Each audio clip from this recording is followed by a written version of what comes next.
শেষ হয়ে গেছে।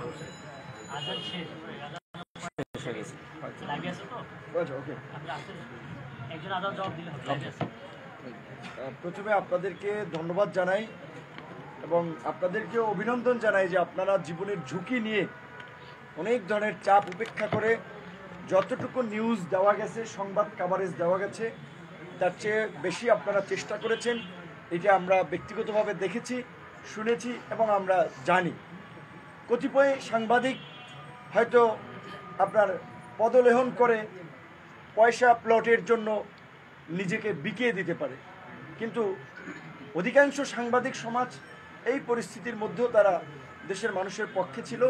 সেই জন্য দেশবাসী, আন্দোলনকারী ছাত্র জনতার পাশাপাশি সাংবাদিক ভাই বোন যারা রাজপথে থেকে জীবনের ঝুঁকি নিয়ে নিউজ কাভারেজ করেছে, তাদেরকে একটা বিশেষ ধন্যবাদ না দিলে আসলে এটা অন্যায় হবে। সেজন্য আপনাদেরকে একটা বিশেষ ধন্যবাদ জানাচ্ছি এবং আল্লাহর কাছে শুকরিয়া জ্ঞাপন করছি যে আপনাদের সামনে এসে কথা বলতে পারার জন্য। আমি আজকের বা রাজনৈতিক বিষয়ের পাশাপাশি আমি আমার সাথে ঘটে যাওয়া দু একটি কথা একটু আপনাদের সাথে শেয়ার করতে চাই, যে এই কারণে যে আয়নাঘরের গল্প আপনারা শুনেছেন, এক একজনের সাথে কিন্তু এক এক রকমের আচরণ করা হয়। আমাকে 18ই জুলাই ভোর রাতে বা মধ্যরাতে 3টা কি 3:30টার দিকে আমাকে তুলে নিয়ে যাওয়া হয়। আমি তো আমার ছোট বাচ্চা আমার কাপড়ে প্রস্রাব করে দিয়েছিল, আমার কাপড়টা ভিজা। আমি বলেছিলাম যে ভাই আমি কাপড়টা চেঞ্জ করে দিই। চিলে যেমন শিকার করে ঠিক অমনিভাবে গেঞ্জি এখানে আমাকে একেবারে চ্যাংদোলা করে আমাকে টেনে হিসছে নিচে নামালো। আমার বাচ্চা প্রস্রাব করা কাপড়টা পর্যন্ত আমাকে চেঞ্জ করতে দিল, আমার পায়ের জুতাটা পর্যন্ত আমাকে নিতে দেয় নাই। কিন্তু গাড়িতে উঠেই এই জম টুপি বলে যেটা, কালো টুপি পরাইলো, হাই সাউন্ডে মিউজিক গাড়িতে, অর্থাৎ আশপাশের কোনো শব্দ টব্দ আমি শুনতে না পাই। তারপরে রাতেই নিয়ে গেল, নিয়েই চোখ মুখ বেঁধে জিজ্ঞাসাবাদ এবং সেই সাথে অমানবিক, মানে বলতে পারেন যে আপনার অমানবিক মারধর করে। এক পর্যায়ে আমার শরীরে কাঁপুনি চলে আসে, আমার মুখ দিয়ে লালা বের হয়ে যায়। তারপরে তারা ডাক্তার আনে। তাদের সিস্টেম কতটুকু মানে মানসিক নির্যাতন করার জন্য উন্নত সিস্টেম, এই নির্যাতনের পরে তার ডাক্তার আনে, ডাক্তার চোখ বাঁধা আমাকে ইনজেকশন দেয়। আমি ইনজেকশন দেয় কিসের ইনজেকশন, এটা কি ভালো না মন্দ, না এর সাথে কোনো জীবাণু ঢুকিয়ে দিচ্ছে, আমি তো জানি না। আমি চোখটা কাপড়টা একটু সরিয়ে ভদ্রলোককে দেখার চেষ্টা করেছিলাম, সে খাপ করে আমার হাত ধরে ফেলছে। ওনারে কথা বলতে বলতে জিজ্ঞেস করলাম, উনি বলে আমাকে মাঝে মাঝেই এরকম আনে। তারপরে রাতে ঘুমেই পড়ি, সকালবেলা খাবার দেয় অন্ধকার ঘরেই। একটা ছোট্ট মহসিন হল, ঢাকা বিশ্ববিদ্যালয়ে যারা গেছেন, নিচে যে সিঙ্গেল রুমগুলো থাকে ওই রকমের একটা রুম, রুমের মধ্যে বাথরুম, লাইট নেই, খাবার দিছে মোমবাতি জ্বালাইয়া, খাবার দিছে মোমবাতি জ্বালায়, দিনের খাবার না রাতের খাবার আমি জানি না। তারপর আবার জিজ্ঞাসাবাদের জন্য সকালবেলা খাওয়ার পরে নিয়ে গেল, পিছনে একটু সাউন্ড বন্ধ করেন, সাউন্ড বন্ধ করা হলো। কারণ হচ্ছে আমি নাহিদ এবং সার্জিসের সাথে ফোনে আলোচনার পরে ওদেরকে বলেছিলাম যে এই 8 দফা দেওয়া যায়। তখন বলছিল যে ভাই আপনি একটু লিখে পাঠান। আমি মেসেজ করে পাঠাইছি। এইটা আমার একটা বড় অপরাধ ছিল যে আমি কেন 8 দফার মধ্যে ওবায়দুল কাদেরের পদত্যাগ, স্বরাষ্ট্রমন্ত্রীর পদত্যাগ, প্রধানমন্ত্রীকে ক্ষমা চাইতে হবে সেটা বললাম। এবং নাহিদ সার্জিসদের সাথে আসিফ সহ আসলে ছাত্র নেতৃবৃন্দের সাথে বৃহস্পতিবার দিনই আমাদের ভাই একটু দয়া করে পিছনে সাইলেন্ট, পিছনে এরকম ডিস্টার্ব করতেছে কে? এটা কি ঢুকানো জরুরি ভাই? এটা কি ঢুকানো জরুরি? চুপ থাকেন একটু। আমাদেরকেও পিছনে ঢুকবেন না, পিছন থেকে যান, পিছনে দাঁড়িয়ে রাখেন। তো আমি ওদের সাথে আলোচনা করে আমরা বলেছিলাম যে বৃহস্পতিবার দিন যেভাবে সারা দেশে নির্বিচারে গুলি করে মানুষ হত্যা করা হচ্ছে, শুক্রবারও করা হচ্ছে, কাজী এখন সরকারের পতন ছাড়া আমাদেরও মুক্তি নেই, জাতিরও মুক্তি নেই। কাজী নির্বিচারে গুলি, শান্তিপূর্ণ সমাবেশে নির্বিচারে গুলি চালিয়ে ঘাতক সরকারের পদত্যাগই এখন গণদাবি। এটা তো ওভার ফোনে আলোচনা করতেছিলাম, যেহেতু হোয়াটসঅ্যাপ বন্ধ, এই কনভারসেশনগুলো তাদের ছিল। এই কারণে বিশেষ করে আমাকে বেশি টর্চার করেছিল এবং ওই দিন নাহিদকেও নিয়ে এসেছিল। আমাকে চোখ খুলে দিয়ে নাহিদকে দেখছে যে এই কিন্তু নাহিদ, দুইটারই ক্রসে দিয়ে দেবো। নাহিদের হয়তো আমাকে দেখাইছে চোখ বেঁধে, ওকে ও বুঝতে পারেনি, আমি বুঝতে পারিনি, কিন্তু আমাদেরকে যে ক্রসে দিয়ে দেবে এরকমভাবে, যে কত শত শত মানুষ ক্রস ফায়ারে দিয়ে দিচ্ছে, তোর মতো দু একটা দিলে কী হবে। তাদের আচরণটা এরকম ছিল। তারপরে আমাকে শুক্রবার দিন নিয়ে সারাদিন শনিবার দিন পুরো আমাকে কিন্তু ডিবি কার্যালয়ে দেওয়া হয়।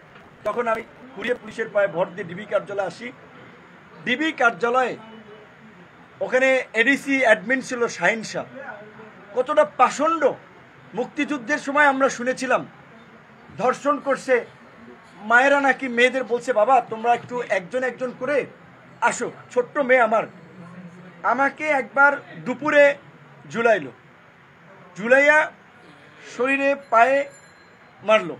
কেন মারছিলেন? তাদের কিন্তু বেশিরভাগ ক্ষোভ হচ্ছে যে শালা তুই প্রধানমন্ত্রীকে নিয়ে কেন গালিগালাজ করিস, তুই আওয়ামী লীগের আমলে বিপি হইছস, তুই সরকার উৎখাতের আন্দোলনে কেন তারেক রহমানের টাকায় তারেক রহমানের হয়ে তুই আন্দোলন করস। এই ল্যাঙ্গুয়েজ মানে প্রফেশনাল কোনো খুব জিজ্ঞাসাবাদ না, জিজ্ঞাসাবাদ যা করেছে। আবার একটা দেখেন, এই যে নাট্যকার ডিবি হারুন, আমি বলছি যে বাতের হোটেল ম্যানেজার, আমি বলছি যে তিনি নাট্যকার, দারুণ অভিনেতা।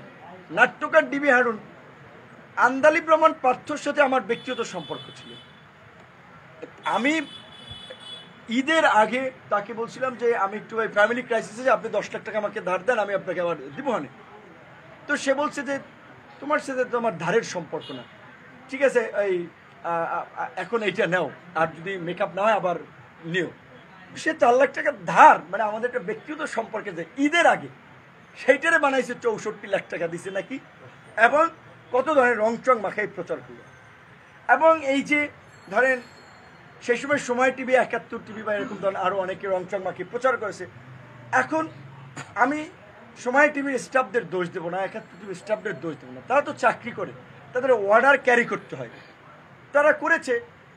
কিন্তু বিশেষ করে এই কথাটা এই প্রসঙ্গে চলে আসছে এইখানে, আমি নিজে এখন খুব উদ্বিগ্ন আমার নিরাপত্তা নিয়ে, দেশের ভবিষ্যৎ নিয়ে, যে দেশে যা চলছে এটা তো আর একটু নৈরাজ্য চলছে, এই নৈরাজ্য চলতে পারে না। এখনই মার্কেট দখল, বিল্ডিং দখল, টিভি চ্যানেল দখল, লঞ্চঘাট দখল, খেয়াঘাট দখল, মিল ফ্যাক্টরি দখল।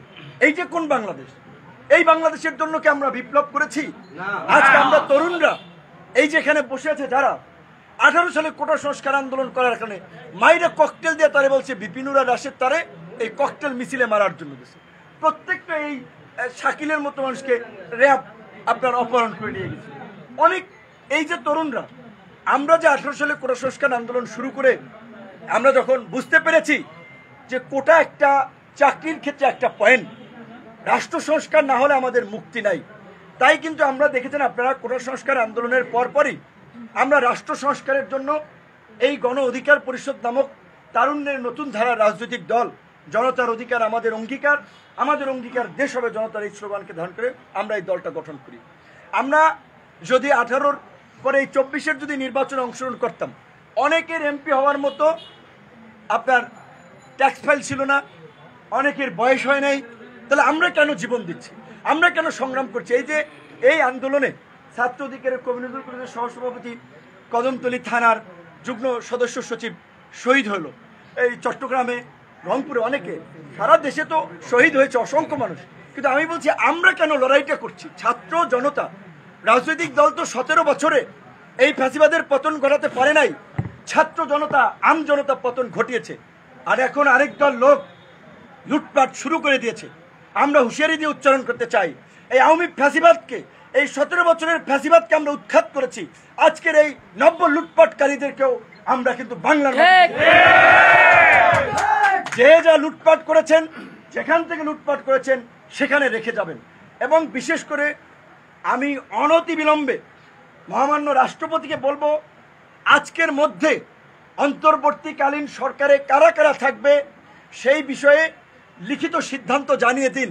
অন্তর্বর্তীকালীন সরকার গঠন না হওয়াই কিন্তু আইন শৃঙ্খলা পরিস্থিতি এখন নিয়ন্ত্রণে নেই, একটা নৈরাজ্য চলছে। গার্মেন্টস জ্বালিয়ে দিচ্ছে, সোয়েটার ফ্যাক্টরি জ্বালিয়ে দিচ্ছে, ওষুধ কোম্পানি জ্বালিয়ে দিচ্ছে। এই ঔষধ কোম্পানিতে তো হাজার হাজার মানুষ কাজ করে, এই গার্মেন্টস ফ্যাক্টরিতে তো হাজার হাজার মানুষ কাজ করে। ওই ফ্যাক্টরি ধ্বংস হলে, পুড়ে গেলে ওই যারা কাজ করে শ্রমিকদের কি হবে? এই মানুষের রুটি রুজির কি হবে? তো কাজেই আমি বিশেষ করে আইন শৃঙ্খলা বাহিনীর যারা মাঠে আছেন, সেনাবাহিনী সহ তাদেরকে বলবো, আম জনতার সাথে সমন্বয় করে, আম জনতার প্রতিনিধি নিয়ে এই সমস্ত অগ্নিসংযোগ, নাশকতা, লুটপাট যারা করছে তাদেরকে আপনারা রুখে দেন। আমরা সব ধরনের সহযোগিতা করব। আমরা একটা দৈত্য দানব হটাইয়া আর একটা দৈত্য দানবকে ক্ষমতায় আনার জন্য, সরকারে বসানোর জন্য জীবন দেই নেই। এই দেশের ছাত্র যুবক তরুণদের রক্ত অনেক ঝরেছে, 52-তে ঝরেছে, 62-তে ঝরেছে, 69-এ ঝরেছে, 71-এ ঝরেছে, 90-এ ঝরেছে। গত 17 বছরে সাবেক কোনো এমপি, সাবেক কোনো মন্ত্রী, কোনো আমলা রাজপথে পুলিশের গুলিতে মারা যায় নাই, ওইভাবে গুম হয়নি। সাধারণ মানুষ, সাধারণ কর্মী তারা গুলি খেয়েছে, রক্তাক্ত হয়েছে, জীবন দিয়েছে। কাজী এই যে এই বিপ্লবের পরে যে নতুন সরকার ব্যবস্থা, নতুন রাষ্ট্র ব্যবস্থা, সেখানে আম জনতার, জনগণের চাওয়া পাওয়ার প্রতিফলন থাকতে হবে। আমরা যারা এই প্রজন্মের রাজনীতি করি, কোটা সংস্কার থেকে এই রাষ্ট্র সংস্কারের আন্দোলন করেছি, এই স্বপ্ন বাস্তবায়ন না হওয়া পর্যন্ত আমরা সদা জাগ্রত আছি। এবং আমাদের অনুসারীদেরকে আমরা পরিষ্কারভাবে বলতে চাই, যার বিরুদ্ধে একটা ব্লেড কিংবা 2 টাকার সুতাও যদি লুটপাটের অভিযোগ পাওয়া যায়, তাকে আমরা নিজের আইন শৃঙ্খলা বাহিনীর হাতে তুলে দেব। সারা দেশে গণ অধিকার পরিষদ, অন্যান্য রাজনৈতিক দল, যারা বিরোধী রাজনৈতিক দল, তাদেরকে অনুরোধ করব, আপনারা নেতা কর্মীদেরকে শান্ত করুন। কারা কি করছে ইতিমধ্যেই কিন্তু সমস্ত ডেটা আমাদের কাছে চলে আসছে। সাংবাদিকরা জানে এই লুটপাট নৈরাজ্য চলতে দেব না, আমরা দেব না, আমরা পরিষ্কারভাবে বলছি। কাজে এত পুলকিত হওয়ার কিছু নাই। কিন্তু মহামান্য রাষ্ট্রপতি মহোদয়কে বলবো, এই যতক্ষণ পর্যন্ত না সরকার গঠন না হয়, উপদেষ্টারা নির্দিষ্ট দায়িত্ব বন্টন না হয়, ততক্ষণ পর্যন্ত আইন শৃঙ্খলা পরিস্থিতি নিয়ন্ত্রণে আসবে না। এই উপদেষ্টা পরিষদ গঠন করেই বিভিন্ন জায়গায় রাজনৈতিক দল, নাগরিক সমাজ, গণমাধ্যম কর্মী সকলের সমন্বয়ে জেলায় জেলায়, উপজেলায় উপজেলায় কমিটি করে এলাকার পরিবেশ রক্ষা করতে হবে। এই যে আন্দোলন করেছে আমাদের ছাত্র তরুণ, স্কুল পড়ুয়া শিক্ষার্থীরা, কলেজ পড়ুয়া শিক্ষার্থীরা, বিশ্ববিদ্যালয় পড়ুয়া শিক্ষার্থীরা, কয়েকদিন পরে শিক্ষা প্রতিষ্ঠান খুলে দিলে তারা অনেকে ক্লাসে ফিরে যাবে। তাদের তো বছর বছর একেবারে আন্দোলন করা, রাজপথে থাকা সম্ভব নয়। কাজে এইখানে গণমাধ্যমের একটা কিন্তু গুরুত্বপূর্ণ ভূমিকা রাখার সুযোগ তৈরি হয়েছে। আপনাদেরকে এইবার আপনাদের পেশাদারিত্ব দেখাতে হবে, আপনাদের প্রফেশনালিজম দেখাতে হবে, আপনাদের সেই ফ্রিডম, অবাধ স্বাধীনতা আল্লাহর রহমতে এখন আপনাদের আছে। কাজে আপনারা এইগুলো তুলে ধরবেন।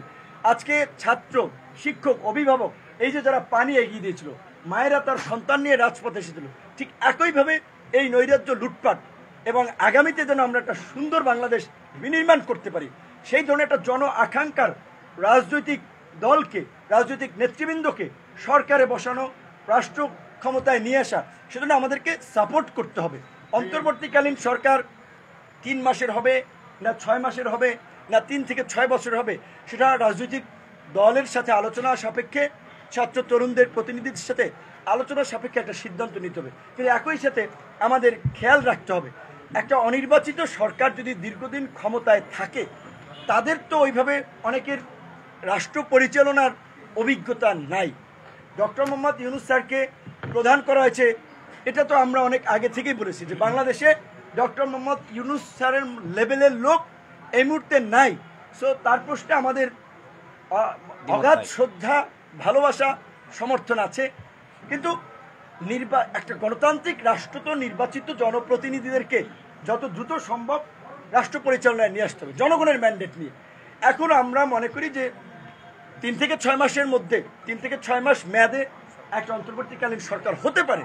সেটা যদি রাজনৈতিক সকল দল, ছাত্র জনতা আরও কম বেশি সমর্থন করে, সেখানে আমাদের মতামত থাকবে। কিন্তু 3 থেকে 6 বছর যদি একটা অনির্বাচিত সরকার থাকে, তাহলে তো সেই দেশে গণতন্ত্র থাকবে না, ওটা আরেকটা অন্যরকম পরিস্থিতি কিন্তু তৈরি হবে। কাজে এখানে আমাদের কিন্তু সতর্ক থাকতে হবে। এবং এই আন্দোলনের বিশেষ করে আমাদের লিখিত বেশ কিছু দাবি দেওয়া আমাদের সাধারণ সম্পাদক জানিয়েছে যে আমরা বর্তমানে আমরা সব রাজনৈতিক দলকে এলাকায় এলাকায় শান্তি সম্প্রীতির জন্য জনসাধারণ, নাগরিক সমাজ, সংবাদকর্মী, স্থানীয় প্রশাসন যারা আছে তাদের সাথে মতবিনিময় করার জন্য মতবিনিময় সভা করা, সম্প্রীতি র্যালি করা, এগুলোর আমরা আহ্বান জানাই। গণ অধিকার পরিষদের পক্ষ থেকে আগামী শুক্রবার বিকাল 3টায় গণ অধিকার পরিষদের কেন্দ্রীয় কার্যালয়ে আমরা এই সম্প্রীতি আমরা একটা সমাবেশ করব, যেখানে বিভিন্ন মত পথের ধর্ম বর্ণের মানুষ থাকবে। আমাদের এই ঢাকার সমাবেশ থেকে সব মত পথের মানুষের নিয়ে আমরা পুরো জাতির উদ্দেশ্যে একটা জাতীয় ঐক্য এবং সম্প্রীতি প্রতিষ্ঠায় আমরা আবেদন জানাবো। আপনাদের মাধ্যমে আমরা দেশবাসীকে আমরা জানাচ্ছি। কিন্তু এই মুহূর্তে যেটা সবচেয়ে বার্নিং ইস্যু, একজন রিক্সাওয়ালা গুলিবিদ্ধ হয়েছে, একজন ঠেলা চালক গুলিবিদ্ধ হয়েছে। আমি ডিবি কার্যালয়ে ছিলাম, আমি কারাগারে ছিলাম, বিশ্বাস করবেন এখান দিয়ে রক্ত পড়ছে, গায়ে গেঞ্জি নাই, আমার মায়া লাগছে। আমার 2টা টি-শার্ট আমি দিয়ে আসছি, যে ও বলছে হকারি করে পানি বেছে, পানি বাসে যে পানি বেছে, শশা বেছে, লুঙ্গি পরা ওই অবস্থায় ধরে নিয়ে আসছে, গুলিবিদ্ধ, শরীর পয়সা যাচ্ছে, পা দিয়ে রক্ত পড়ছে, পুজ বেরোচ্ছে। ধরেন আমরা যারা একটু পরিচিত নন ফেস, তাদের একটু যদি বলি বুকে ব্যথা, হসপিটালে নিয়ে যায়, কারো হসপিটালে নাপা টাপা দেয়, কিন্তু আমপাবলিক যে ওদের সাথে অমানুষের মতো আচরণ করে। তো এই যে জেলখানায় যারা আছে, বাইরে যারা আহত আছে, এই আহতদের চিকিৎসা আমি সেনা প্রধানকে অনুরোধ জানাবো যে আপনি যেমনিভাবে বলেছেন গণহত্যাকারীদের প্রত্যেককে বিচারের মুখোমুখি করা হবে, বিচার তো অবশ্যই হবে। ভারতের সাথে দেন দরবার চালিয়ে শেখ হাসিনাকে বাংলাদেশে ফিরিয়ে আনতে হবে। এই গণহত্যার জন্য শেখ হাসিনার বিচারের মধ্য দিয়ে বাংলাদেশে দৃষ্টান্ত স্থাপন করতে হবে যে জনগণের বিরুদ্ধে গিয়ে এরকমের গণহত্যা চালিয়ে কোনো ঘাতক সরকার রক্ষা পায়নি। একই সাথে আওয়ামী লীগের এমপি মন্ত্রী, আওয়ামী লীগের এই লুটপাট এবং এই ফ্যাসিবাদের সাথে যারা জড়িত ছিল, অনতিবিলম্বে তাদের অ্যাকাউন্ট ফ্রিজ করে দিতে হবে, যেন তাদের অ্যাকাউন্ট থেকে বেনজিরের মতো টাকা পয়সা যেন সরিয়ে না নিতে পারে। এবং আমরা পরিষ্কার বলছি, এখন এই লুটেরাদের সম্পদ কেউ কিনবেন না, ফ্ল্যাট কেউ কিনবেন না, টেলিভিশনের মালিকানা কেউ নেবেন না। এই লুটেরাদের সম্পদ রাষ্ট্রীয়ভাবে আপনার এটা বিক্রি করে নিলামে তুলে এই আন্দোলনে যে যারা আহত হয়েছে, নিহত হয়েছে, তাদের পরিবারকে ক্ষতিপূরণ। তাই বলছি যে ওদের সম্পদ আপনি অল্প টাকায় কিনে নেবেন, এইটা কেউ করবেন না। আমরা কিন্তু বলছি যে খুঁজে বের করব। তো কাজে আমরা সেনাবাহিনী, অন্তর্বর্তী সরকার, তাদের প্রতি আমরা এটা অনুরোধ জানাবো যে এই আহতদের এখনও অনেকে চিকিৎসা নিতে পারছে না, ব্যক্তিগত আমরা এখানে নাম এন্ট্রি করব। যারা দরিদ্র পরিবার আছে তাদের তালিকা করে আমরা একটা তালিকা তাদের কাছে দেবো যে যারা এখন আহত এই অবস্থায় আছে, এবং নিহতদেরও একটা আমরা তালিকা করব। আমাদের দপ্তর সমন্বয়ক শাকিলুজ্জামান এবং আমাদের গণমাধ্যম সমন্বয়ক আবু হানিফ, দুজন তারা এই টেবিল ফেলে এখানে তারা আহত এবং নিহতদের তালিকা করবে। আপনারা যারা অনেকে লাশ ভয়ে এলাকায় নিয়ে যান নাই, অনেকে লাশের কথা বলেন নাই, তারা দয়া করে এইখানে এসে তাদের পরিচয়গুলো, নামগুলো আমাদের লিপিবদ্ধ করবেন। আমরা রাষ্ট্রপতির কাছে, সেনাপ্রধানের কাছে, অন্তর্বর্তীকালীন সরকার প্রধানের কাছে আমরা এগুলো তুলে দেব। নিহতদের পরিবারের সাথে আমরা দলের পক্ষ থেকে আমরা দেখা করার সিদ্ধান্ত নিয়েছি। আহতদের আমি সংবাদ সম্মেলনের পরেই ঢাকা মেডিকেলে যাব। আমি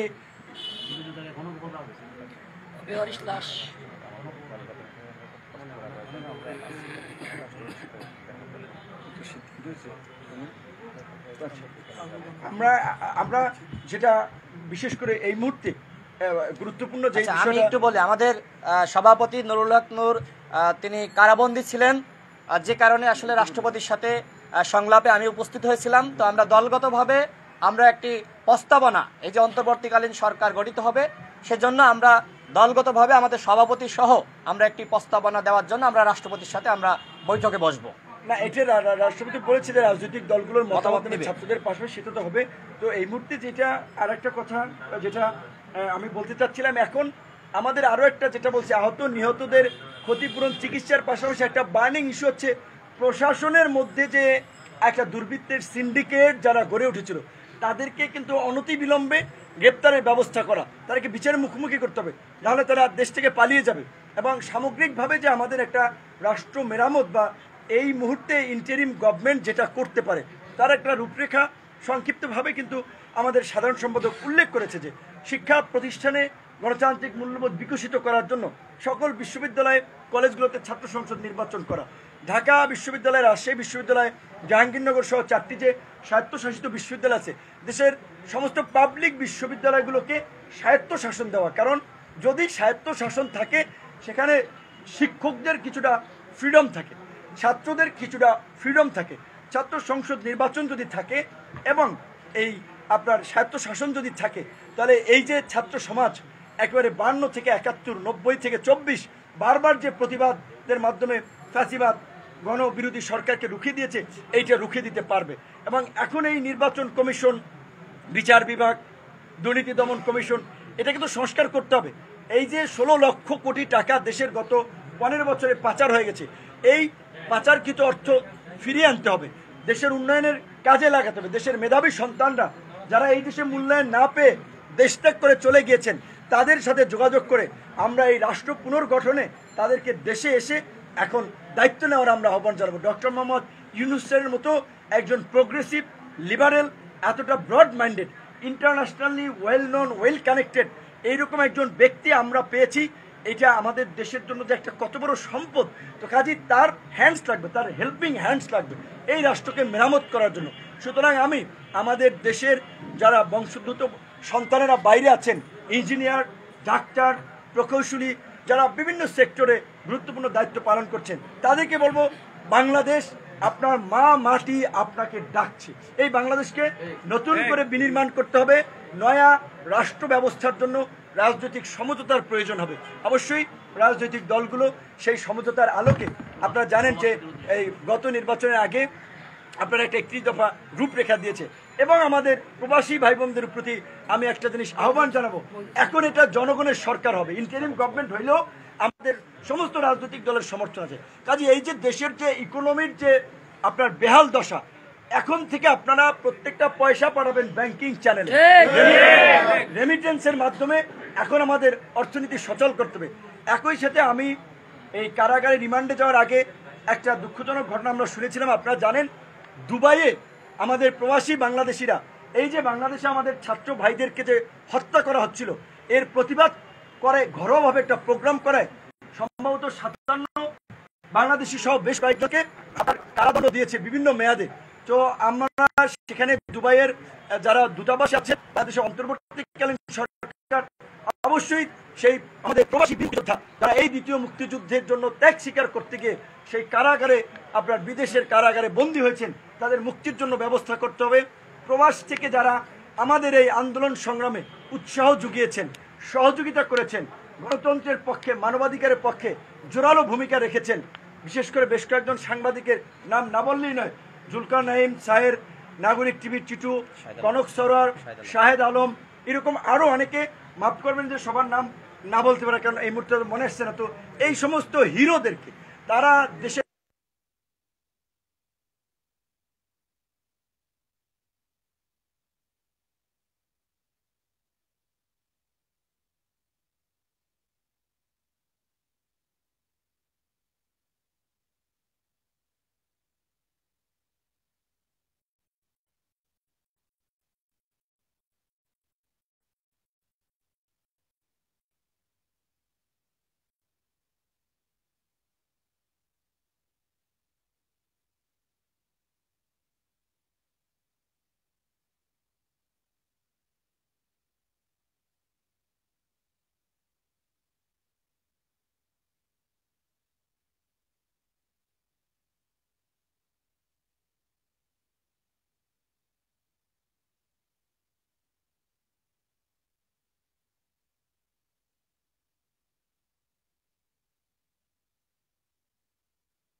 দর্শক যেখান থেকে দেখছেন সংগ্রাম প্রতিদিনের লাইভ বেশি বেশি করে শেয়ার করুন এবং সবাইকে দেখার সুযোগ করে দিন। যেখান থেকে দেখছেন বেশি বেশি শেয়ার করুন। বাড়ি থেকে যখন নিয়ে যাওয়া হয় তাদের কাউকে আপনি দেখতে পেরেছেন কিনা বা কণ্ঠস্বর চিনতে পেরেছেন কিনা, তারা কারা? যেখান থেকে দেখছেন বেশি বেশি করে শেয়ার করুন, সবাইকে দেখার সুযোগ করে দিন। উপস্থাপন করা হয় রাইট। আমি ওই আলোচনা থেকে রাজনৈতিক আলোচনায় চলে গিয়েছিলাম।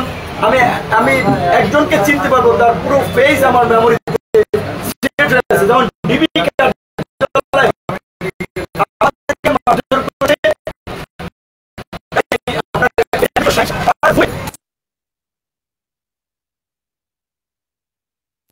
চোরের মতো আপনার হাতে হ্যান্ডকাপ করা, হাত আপনার এই যে আঙ্গুল ফ্র্যাকচার করে ফেলেছে, এখনো নাড়াতে পারি।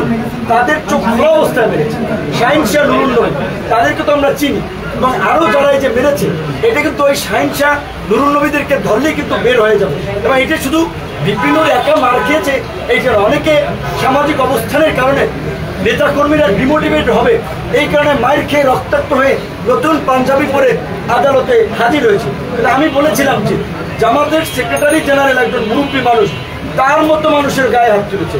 জাতীয় দলের ফুটবলার আমিনুল সাহেব ছিলেন, এই যে ঢাকা মহানগর দক্ষিণের ফজলু ভাই, উত্তরের নীরব ভাই, তাদের মতো মানুষকেও ঝুলিয়ে মেরেছে। এইটা বললাম আপনাদেরকে। কাজী এই যে আয়না ঘরের এই দুর্বৃত্তরা, এদের বিরুদ্ধে তো অবশ্যই ব্যবস্থা নিতে হবে, না হলে তো এই আয়না ঘরে আবার জন্ম হবে। এবং আয়না ঘর কোথায় কোথায় আছে, আয়না ঘরে আরো যারা বন্দী আছে তাদেরকে অবশ্যই মুক্ত করতে হবে। এবং আমরা আয়না ঘর ভেঙে তছনছ করে দেবো। এই বাংলাদেশে কোনো আয়না আরেকটা বিষয়, 5ই আগস্টের বিজয় উল্লাসের পরে রাতের বেলা বিভিন্ন থানায় আপনারা জানেন একটা ঘটনা ঘটে। গতকালকেও রাজারবাগ পুলিশ লাইনে অনেকগুলো লাশ গিয়েছে, যারা সিনিয়র অফিসার তারা কেউ লাশের দায়িত্ব নিচ্ছে না, এমনও তথ্য এসেছে। এবং আপনারা জানেন 4 থেকে 5টা টেলিভিশনে ভাঙচুর, লুটপাট এবং হামলা চালানো হয়। আমার কথা যে এই ঘটনাগুলো কারা ঘটাচ্ছে বলে আপনি মনে করেন, এবং যারা এখানে কাজ করছে পুলিশ সদস্য কিংবা সংবাদকর্মী যারা ভেতরে রয়েছে, তাদেরও তো সংসার রয়েছে, এই বিষয়ে আপনার কি বক্তব্য আছে? না, এটা পরিষ্কার আমরা বলেছি, কিন্তু এরা স্পষ্টত দুর্বৃত্ত এবং লুটেরা, যারা এই বিভিন্ন প্রতিষ্ঠানে অগ্নিসংযোগ করছে, ভাঙচুর করছে। এবং এই যে এখন আমাদের বিজয় হয়েছে, তাহলে এখন কেন থানায় আক্রমণ করা হবে? এই যে ধরেন ডিবি হারুন সাহেব কিংবা এই নুরুল নবী কিংবা এডিসি শাহিনশাহ, এই রকমের পুরো ডিবি কার্যালয়ে আমার ধারণা আপনার ধরেন 15 থেকে 20 জন অফিসার হবে, যে যারা বেপরোয়া ছিল, মারধর করেছে। তাহলে বাকি অফিসাররা তো ভালো। আর এই অপকর্মগুলো করেছে অফিসাররা, কনস্টেবল, একজন এসআই, তারা তো আমাদের সাথে কিছু করে। এই যে কারাগারে গিয়েছিলাম, কারারক্ষীদের অত্যন্ত ভালো ব্যবহার, মানবিক ব্যবহার। তাহলে কেন একজন নিরীহ কনস্টেবল এসআইকে মারা হচ্ছে, অস্ত্র লুট করা হচ্ছে? থানার অস্ত্র কারা লুট করবে? এই অস্ত্র কোথায় নিয়ে যাবে? এটা স্পষ্টত দেশে আরেকটা নৈরাজ্য। এবং এই ধরনের পরিস্থিতিতে আপনারা জানেন যে 75-এর পর বিভিন্ন কু পাল্টা কু হয়েছে। কাজেই এখনো কিন্তু কু পাল্টা কু, নতুন ষড়যন্ত্র হওয়ার সমূহ সম্ভাবনা রয়েছে। তাই আমি সমস্ত দেশবাসীকে বলবো, আমাদের সজাগ থাকতে হবে। অন্তর্বর্তীকালীন সরকার, আমরা প্রেসিডেন্টকে বলবো আজকের মধ্যে ঘোষণা দিতে, কারণ সরকার ঘোষণায় যত দেরি হবে তত ষড়যন্ত্র ডালপালা মিলবে, তত নানান ধরনের অনাকাঙ্ক্ষিত ঘটনা ঘটবে। আলোচনা মতামত তো দিয়েছে, এখন কেন লেট করছে? এই লেট করার মধ্যে দিয়ে কিন্তু দুর্বৃত্তদেরকে সুযোগ দেওয়া হচ্ছে। একটা প্রশ্ন আছে, আপনি কয়েকটা দফা দিয়েছেন অন্তর্বর্তীকালীন সরকারের প্রতি, আপনার এই দফা কয়টা এবং কতদিনের মধ্যে পূরণ করার জন্য দাবি জানাচ্ছেন? আমরা এখন তো 15টি দফা দিয়েছি এবং এটি সংযোগ